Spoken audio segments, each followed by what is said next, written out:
How's it going, everybody? It's me, Shane, and I'm here to give you another Moon Knight episode review and recap. Today's episode is episode 2, Summon the Suit. Before I go any further, please remember to like, comment, and subscribe. If you are new here, don't forget to hit that notification bell to be reminded of more videos like this, and don't forget to share the video. So you are probably asking yourself, if you have been here before, what's up with that? Um, let's just say, as I tried to set up everything, things did not work. And I even bought things so they could purposely work with the thing that I am recording with. But don't worry. I just wanted you guys to at least take a look at it. It's pretty. It's RBG. Who doesn't like RBG? But yeah. You guys remember last time on Moon Knight where we met the bad guy?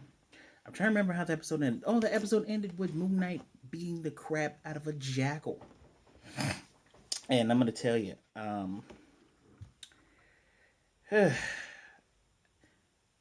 people who have been able to see the first 4 episodes have remarked on how things are kind of different and up and down.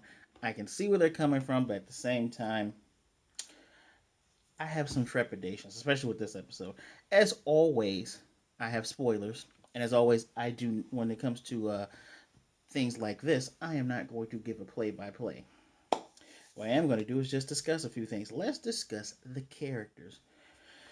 Let's talk about Mark Spector and Stephen Grant. Effectively, they are two minds sharing the same body. I do question if Stephen has always been around or if Stephen happened to be created because of the bond that Mark had to form with Khonshu. Mark is an avatar of Khonshu, which we get nice expedition because not only was it not like someone's they're walking down a long hallway and then they're just talking and explaining stuff here and there. We get it from Mark. We get it from Arthur Harrow, our villain. We also get it from Layla, who is the main female, I guess, main female protagonist. I hate to call her the love interest because she can actually fight, she can actually shoot a gun, and she knows about Egyptology. So she's a female protagonist, right? So the expedition was done very well. As a matter of fact, Stephen, after he was trying to explain what had happened, used the security cameras with the very crappy security guard officer at the museum because everything's broken down. At first, I thought Stephen didn't believe anything had happened the night before, but no, he does believe everything has happened. But on the camera, you don't see anything. There's no jackal thing chasing him. Which I'm gonna just cut in right now. A moot is supposed to be a crocodile god. If you look up a moot, I already explained last video. It's actually 3 sections, but they're going mainly for the crocodile thing. It's like they're basing off is it Sobek? I think Sobek. More so, this they should have chose a different god in my opinion. Especially if you're gonna choose Jackal. Feels like they wanted to go Anubis, but felt that that was too cliche.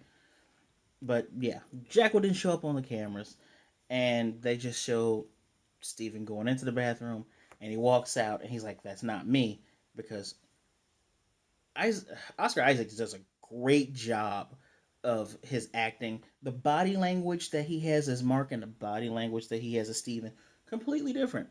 So you can tell when the characters change, not just because of the bad British accent, but because of how the character carries themselves. Um, pardon me.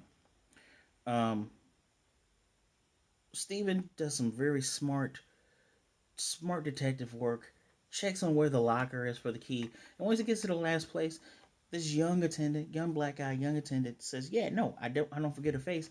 Locker 43, which I storage unit, not even locker, storage unit 43, which looks pretty nice for a storage unit. I watch a little bit of Storage Wars when I am bored because they do marathons. I think they do marathons on Wednesday. Today is Wednesday. Marathons on Thursdays. So while I'm trying to do some research, sometimes I just pop it on. Very nice looking storage unit. Has a cot, has all the bunch of different supplies, and there's a duffel bag that has Mark Spector's passport, bunch of international money, a gun, and the Scarab. And then we get Marc, who explains, yeah, I'm an avatar of Khonshu, which technically means you're an avatar of Khonshu. We have something we need to do. And then we encounter the one thing I don't like about Steven. Steven is so whiny. And I get it, right? He's this meek, milk toast guy.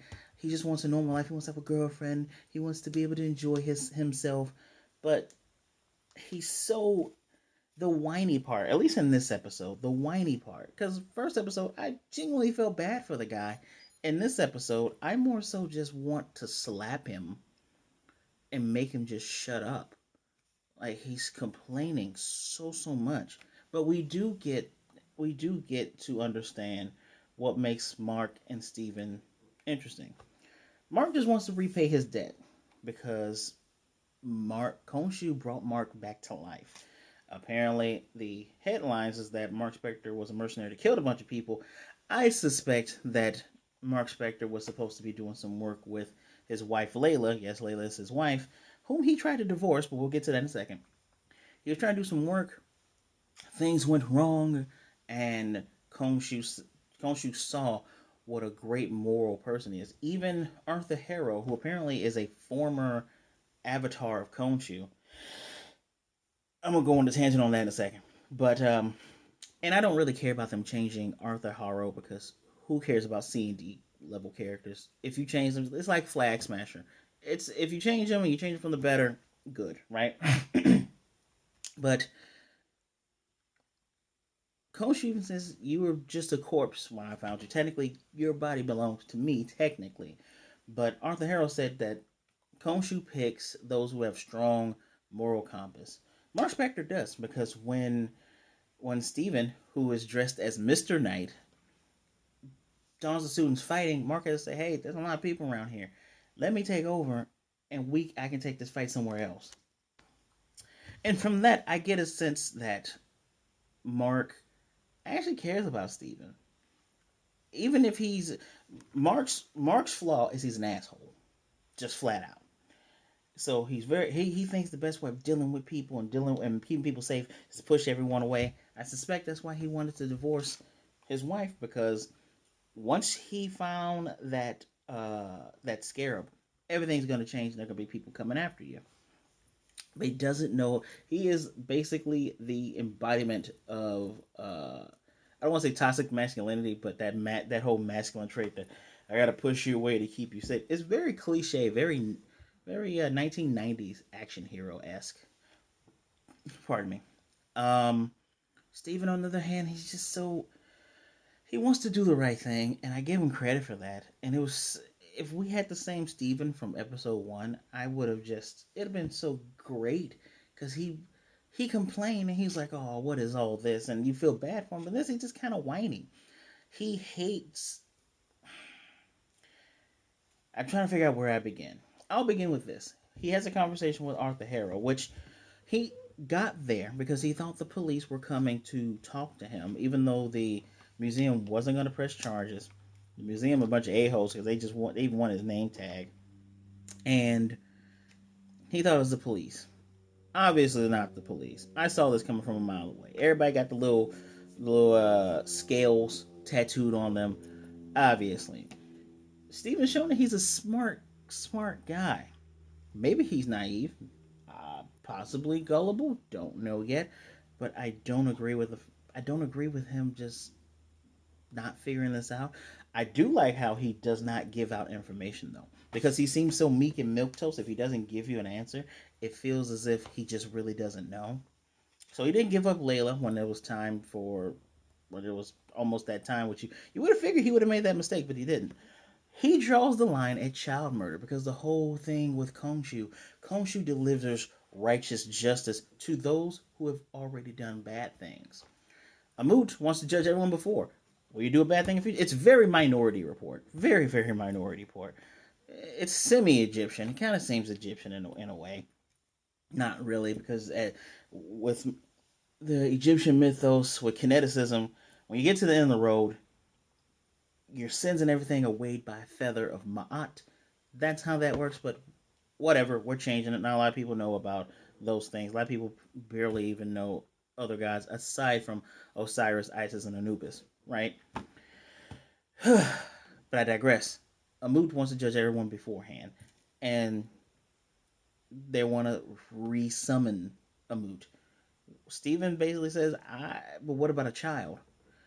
You know, you're gonna judge a child right now for what it hasn't done yet. And Harrow again tries to go, well, when it comes to cancer and amputating a part of the body, it's for the greater good. And he was like, I draw the line at child murder. That's not right. He turns to everyone. And the cult is big, y'all. They have a whole neighborhood section of London that's near Big Ben that used to be wrought with crime and everything else. But dude took it over, and Bob's your uncle. Here we are, right? And everybody's supposed to know three languages. Just the conversation he has with this random. I think he said she was from Mali. This Mali girl, and he has it in Mandarin. It's super culty. So I give them credit. They did their research. They know what they're doing. It feels like a cult. But I like the fact that Steven looks at everybody and says, I draw a line at murder, at child murder. And that is what makes both of them great. Steven and Marc, excellent moral compass. Just they're both stubborn and selfish. They even have a fight with one another where Steven is inside the mirror and he says, how long have you done this? And Marc's like, I've done it a while. You get used to it. Just chill out. Apparently, there used to be a wall between them. But now whoever's in charge of the body is much stronger. A la first episode where Steven kept passing out and coming back up. It's like, okay, he was able to just phase in and out as needed. But now, whoever's in charge of the body is much stronger. They hold it forever as long as they want. That's one other thing. Second thing is, the suit that Marc wears, our traditional Moon Knight suit, is the ceremonial dressings of Khonshu. We see Steven fall out of a window because dude summoned another jackal, and I'll get to that in a minute. And as he falls, he has his head, but he does a superhero landing, and he's Mr. Knight. And he has on a whole suit thing, a three-piece suit. He's like, Steven, what the hell are we wearing? Well, you said suit, and this is the only thing I could think of, right? And I enjoy the fact that he took off the jacket and he rolled up the sleeves. He actually threw a really good punch. Found out that as Mr. Knight, he has clubs, which he did this. He just pulled them out of nowhere. He has clubs, whereas in the traditional Moon Knight outfit, he has infinite crescent blades. I love that you just pull it out, prink, it's there. I love that. That's a change that I can deal with. Apparently Arthur Harrow, that stick, that cane he has, which I enjoy that Steven is the one that gets to do all the funny jokes. Because when Harrow's like, do you know what this is? He's like, cane? It's apparently something that was made for the first avatar of Amut, and we see this purple energy. Why does purple always have to be the villain color? Purple is pretty cool, guys. I'm a fan of purple myself. But it has a sliver of Amut's power. Apparently he can summon jackals with it, which I would figure with the theming of crocodile and crocodile scales that you would summon a massive crocodile thing, but okie dokie. Whatever. I don't know how interesting I find Harrow now. Because I liked it before when I was under the impression that it's two avatars of two different gods going against one another. And now I get the feeling that it's like, oh, I don't like Khonshu's brand of justice. I keep seeing all these people hurt, and I'm just sad and I'm tired of it. And then here comes the Moot whisper in your ear, and I'm going to go with the Moot and do the Moot thing, right? It's kind of the superhero problem where you have your hero movie, the hero and the villain kind of have the same power. Just one's good, one's bad. It's even in the comics. I give Spider-Man credit. Ha ha ha, because while a lot of Spider-Man's villains are scientific accidents, they don't have the same power. Like Norman Osborn isn't wall crawling, he's throwing pumpkin bombs. The lizard, while wall crawling, he can also breathe underwater because he's a lizard. Doc Ock, the closest person who has powers to Spider-Man is Venom, for obvious reasons. And that is actually not why I wore this shirt. I wore this shirt because of Lethal Protector, and that's technically what Moon Knight is. He's a Lethal Protector. Let's talk about Khonshu. The reason why Mark is trying so hard to fulfill this bargain, to do what Khonshu wants, and hopefully Khonshu will leave him alone, is because if Mark quits, the next person that Khonshu has an idea as being his avatar is Layla, and Mark doesn't want that. He's done so much work that's gotten him bloody and it's dangerous. He doesn't want her to get part of that. As a matter of fact, what is this guy's called? Harrow, Arthur Harrow. His whole thing is you don't have to listen to him. Only thing he can do is just he can make things rumble and shake things. He's said that he was banished from the gods because he's childish, but blah blah blah. I think it's just because he's the least problematic of an Egyptian god. Because if you do your research with things like Egyptian gods and Greek gods, the gods are typically a-holes. But yes, Khonshu is interesting because you get that he cares about who his avatars are. He says, I will protect you with everything that I can. You are worth protecting, Mark. But you need to uphold your end of the bargain. This is what I want. This is what I need. Again, at the end of the day, you're still talking to a god. And gods have ways that man would not understand, right? I already mentioned Layla. I enjoy a female protagonist and slash slight love interest, even though that's his wife, who they may or may not get divorced at the end of this. Who knows? I enjoy a character that's not dumb and doesn't trip over everything. Who she can kick more ass than Steven, and that's great. Um, I do find the part when she shows up with the scarab and is like, summon the suit. He's like, I don't know what you're talking about. I don't know how to summon the suit. Um, Here is some of the problems I have with the episode. So, because the jackal can only be seen by certain people, just like Arthur Harrow cannot see Khonshu because he is not his avatar anymore. But apparently, the avatar of Khonshu can not only see Khonshu, but see other mystical things like the jackal, who can interact with the real world. The jackal can hurt people. Layla was able to throw a bottle at it, and you see the water trickling down. I was able to stab it, and it can, it picked her up by one leg. And that is my issue: is that you're saving money by making an invisible enemy, and we saw a lot of the invisibleness with this invisible enemy fighting them. Now we get a nice long chase scene. We get Mark doing a cool thing where he kicks it on top of a spire. Pardon me, I do not know where this location is in London, nor did I feel the need or want to look it up. But we got some cool action there. We got a nice cool fight there. Um, I enjoy the fact that this is how we get Mr. Knight in the MCU. Um, just the only thing I didn't like, I hated. I don't even want to say hated. I just disliked the beginning where he was just whining so much, and it's like it's obvious these aren't cops, and even if these guys are cops, it's obvious they're bad guys. Come on, Steven. You're better than that. Um, 3:15. I'm trying to figure out what I wrote that down. Regardless of all that, I like the reflections. I didn't mention it in my last review, but the whole thing's about reflections. It's like what you think you see and what you can't see. I like that that's how they communicate. I really, really wish that was a thing that they did for the Hulk. The whole face changing and then going, me talk to Hulk like this, then Hulk talks to me back. I don't. I prefer looking in the reflection and talking to each other that way. Like Dr. Jekyll, Mr. Hyde in League of Incredible Gentlemen. I like that. I deeply enjoy that mirror aspect. When Mark lost his shit and just kept kicking the mirror because him and Steven are talking over one another. For whatever reason, Mark is content with giving Steven the body after he finishes this mission, which Arthur Harrow apparently says there's always another mission when it comes to Khonshu, and that probably is true. It's justice isn't going to solve itself.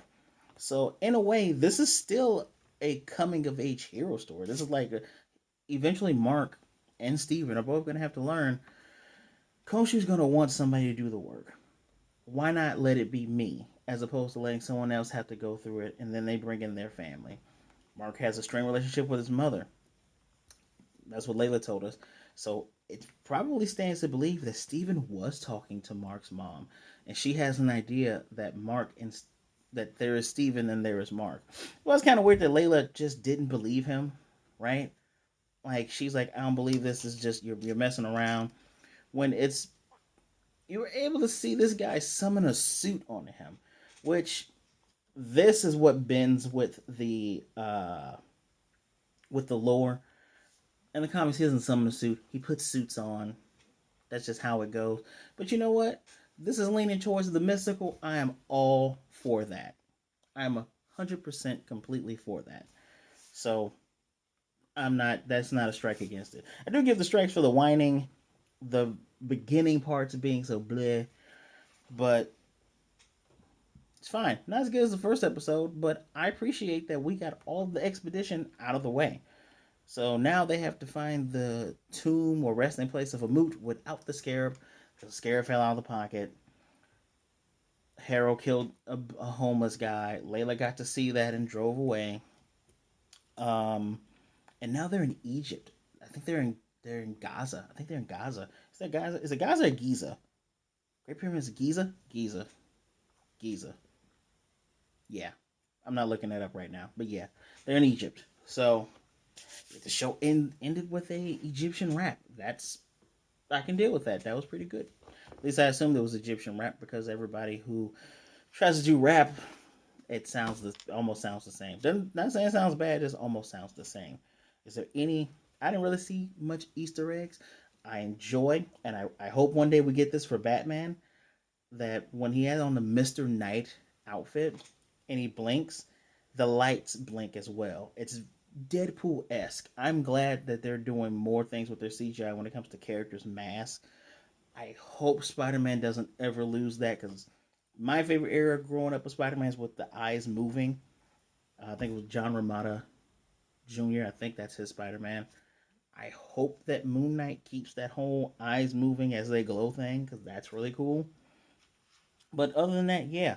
Um, I kind of I want to give this a 3 out of 5 just because of the beginning. The beginning was annoying the crap out of me. But in all fairness, as I'm talking through this and talking to you guys, I think it deserves a 3.5. It's not doing anything crazy, but it's giving you everything early. I'm just need to figure out what's gonna happen now because this this point here feels like this would be like it's a 6 series episode, right? Series, right? 6 episode series. Kind of feels like you would have found out this Mark Spector thing, episode 3, and then they got to scare up episode 4, and then episode 5 we got to rush and stop it. But it's early, so I am all for seeing what's gonna happen. I do like that Khonshu is present. Khonshu talks to them. Khonshu said, "Where the hell do you think we're going?" I'm enjoying it. So 3.5 seems to suffice. Let me know what you think in the comment section down below. Did you enjoy the episode? Do you know anything about Moon Knight? If you do know anything, are you happy with the changes? I I am not going to plant my flag on the changes. I'm okay with it being mystical. As long as somewhere down the line I get Midnight Suns, you better get me Ghost Rider, Blade, Moon Knight, and Doctor Strange doing stuff. Please. Again, please do not forget to like the video. It helps it out. Subscribe, hit the notification bell, be notified of more videos like this, and do not forget to share. As always, I thank you for taking some time out to spend some time with me. Be good, be blessed, wash your hands, wear a mask, be safe out there, you all. Be good to yourself, be good to others. Either way it goes, do not be a jerk, and I will most definitely see you next time. And if I forget anything, I will be sure to put it at the beginning of the video. Guarantee.